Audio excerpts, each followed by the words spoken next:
Assalamualaikum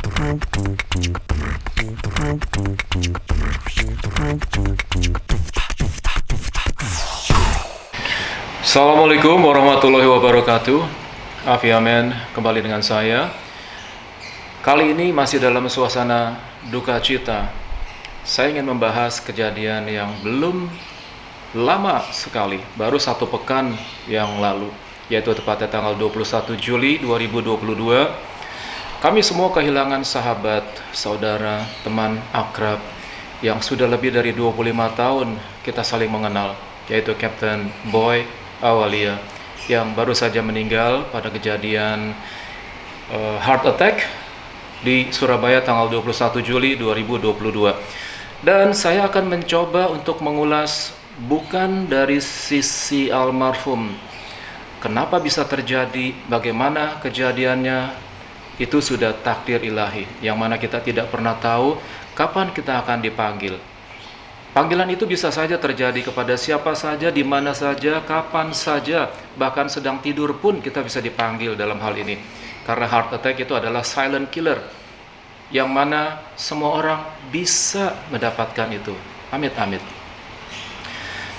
Oke, di dalam kejadian tersebut, saat ini pada saat penumpang naik pesawat, banyak cerita bahwa pada saat penumpang boarding, mereka bertanya kepada pramugari atau pramugara, "Mas, Mbak, bagaimana? Pilotnya sehat?" Kenapa ucapan itu harus keluar dari mulut para penumpang? Tapi ini adalah fakta yang kita dengar di lapangan. Mereka khawatir, trauma atas kejadian sepekan yang lalu. Kejadian seperti ini, oke, kita coba untuk mengulas dan membahasnya. Kenapa mereka khawatir akan kesehatan para penerbang? Wajar-wajar saja, karena masih terngiang dalam ingatan kita. Belum begitu lama, baru 1 pekan yang lalu. Kejadian ini memang sangat mencekam sekali bagi para penumpang. Kami pun yang mendengar juga mencekam sekali kejadian seperti ini. Dan memang kelihatannya baru pertama kali hal seperti ini terjadi, di mana co-pilot men-take over sang kapten yang incapacity. Apa itu incapacity? Incapacity adalah ketidakmampuan seorang pilot untuk mengendalikan atau untuk menerbangi pesawat pada saat sedang terbang, sehingga kendali diambil alih atau di take over oleh co-pilot pada saat itu. Beruntung sekali co-pilot kita bernama Oki sigap, cekatan. Kita acungkan 2 jempol kepada co-pilot kita yang telah berhasil mendaratkan pesawat dengan selamat. Bravo untuk Anda, Mas Oki. Oke, kita mulai lagi. Bahwa para penumpang banyak yang parno mengatakan pilotnya sehat. Kita akan bahas masalah kesehatan pilot. Anda tidak perlu khawatir akan kesehatan pilot, karena biasanya sebelum kami berangkat terbang, kami dicek tensi dan oksigen kita. Pada saat kedua hal itu dalam kondisi normal dan bagus serta sehat, kita boleh terbang normal. Kecuali pada saat dicek ada something wrong, misalnya tensinya tinggi atau terlalu rendah, atau oksigennya juga rendah, sehingga khawatir akan terjadi sesuatu pada saat terbang. Tapi pada saat itu, Kapten Boy normal kondisinya. Loh, kenapa bisa terjadi heart attack seperti itu? Oke, kita ambil contoh. Seluruh pilot selalu dicek kesehatannya setiap 6 bulan sekali. Mungkin saja pada saat 5 bulan yang lalu atau 5,5 bulan yang lalu pada saat dicek dalam keadaan normal, tidak ada penyumbatan dalam pembuluh darah jantung. Tapi siapa tahu 1 minggu atau 2 minggu sebelum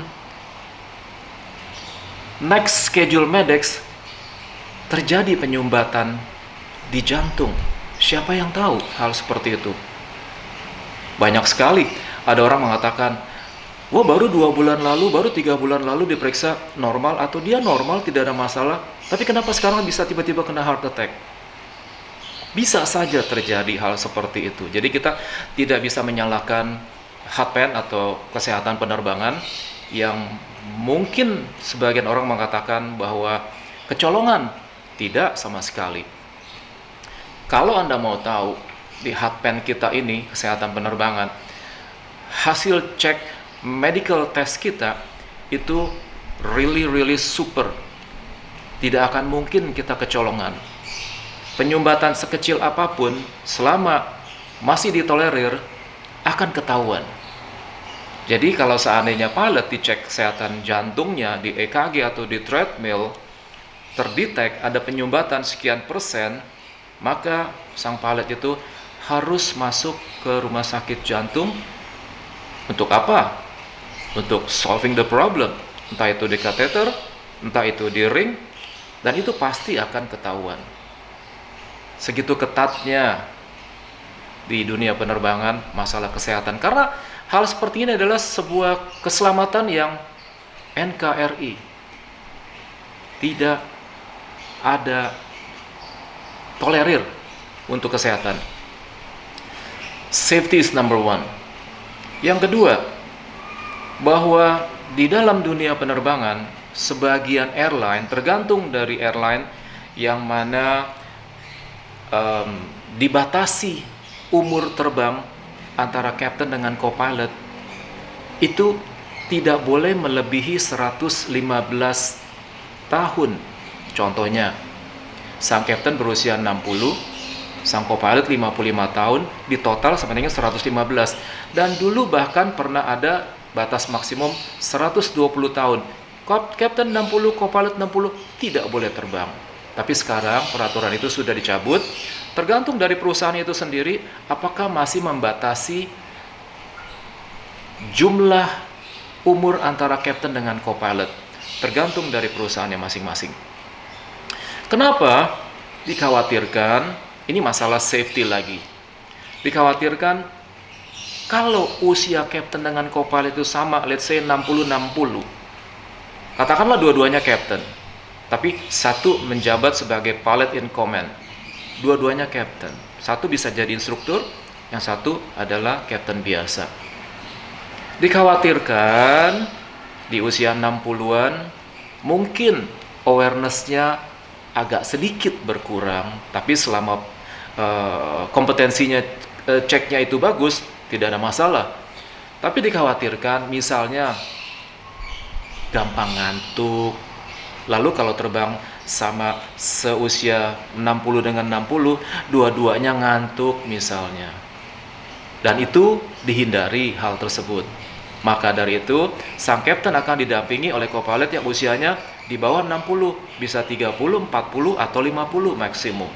Supaya ada satu orang ini yang awareness-nya lebih tinggi. Padahal usia penerbang itu untuk kategori airline 65 tahun. Bahkan di Amerika atau di Indonesia sekalipun, yang mana sang pilot itu bekerja untuk perusahaan asing, bisa mencapai 70 tahun. Sampai sekarang masih ada pilot yang usia 70 tahun masih terbang, masih sehat. Selama kesehatannya masih fit, dia masih bisa terbang. Selama kompetensinya masih bagus, dia masih boleh terbang. Jadi tidak ada batasan untuk usia. Dan Anda tidak perlu khawatir bahwa pilotnya udah tua sekali. Apa mampu dia menerbangi pesawat itu? Tentunya mampu. Karena apa? Karena beliau sudah melewati tes yang sangat ketat dari segi kesehatannya, dari segi kompetensinya atau prof check-nya. Dia pasti lulus. Kalau dia tidak lulus, dia tidak akan mungkin dirilis untuk terbang. Lalu yang berikutnya, kalau terjadi seseorang heart attack seperti kejadian 1 pekan yang lalu, lalu co-pilotnya mengambil alih karena sang captain mengalami incapacity.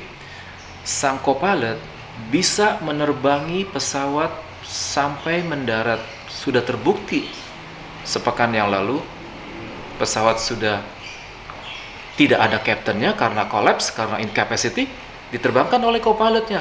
Mungkin ada sebagian orang mengatakan atau yang tidak tahu, sang kapten itu masih bisa terbang dalam kondisi sakit. Tidak sama sekali. Sang kapten pada saat itu sudah incapacity, artinya sudah tergeletak, sudah tidak bisa berbuat apa-apa lagi, sehingga sang co-pilot yang men-take over. Jadi kembali lagi, kita harus mengacungkan 2 jempol kepada co-pilot yang telah mendaratkan pesawat itu dengan selamat. Jadi baik co-pilot maupun captain, sebelum dia dirilis untuk menerbangi pesawat itu, dia sudah melalui cek oleh instruktur, yang mana sang instruktur pura-pura lupa, pura-pura tuli pada saat dipanggil, ditegur sama co-pilot. Sang kapten pura-pura tidur, padahal itu sedang dicek. Dicek bagaimana sang co-pilot itu bisa menerbangi pesawat itu sendiri, dan sang kapten atau sang instruktur ini pura-pura incapacity, pura-pura heart attack.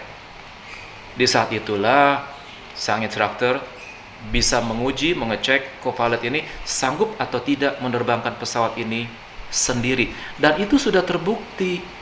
Jadi kembali lagi, Anda tidak perlu khawatir kalau sampai terjadi hal seperti ini lagi di dunia lain, di pesawat lain, di airline lain. Anda tidak perlu khawatir. Memang prosedurnya adalah sang pramugari kontak ke announce kepada penumpang, apakah ada dokter di dalam pesawat ini? Kedua, apakah ada pilot yang mempunyai rating yang sama dengan pesawat ini? Itulah prosedurnya yang sudah dijalankan kemarin itu oleh sang pramugari. Dan ternyata ada dokter pada saat itu. Dokter sudah memeriksa kondisinya, memang sudah lemah jantungnya, dan innalillahi, sampai di bawah, segera dilarikan ke rumah sakit, ternyata tetap tidak tertolong. Kejadiannya seperti itu. Yang menerbangkan adalah co-pilotnya. Jadi sampai di sini keterangan saya sudah cukup. Semoga bermanfaat. Semoga Anda tidak perlu parno lagi untuk bertanya kepada pramugari atau pramugara pada saat boarding, pilotnya gimana? Apakah pilotnya sehat? Pilotnya umur berapa? Saya rasa tidak perlu khawatir lagi. Oke, guys, semoga keterangan saya ini bermanfaat untuk Anda, dan kita jumpa lagi di video yang akan datang. Terima kasih. Assalamualaikum. Tot Sins.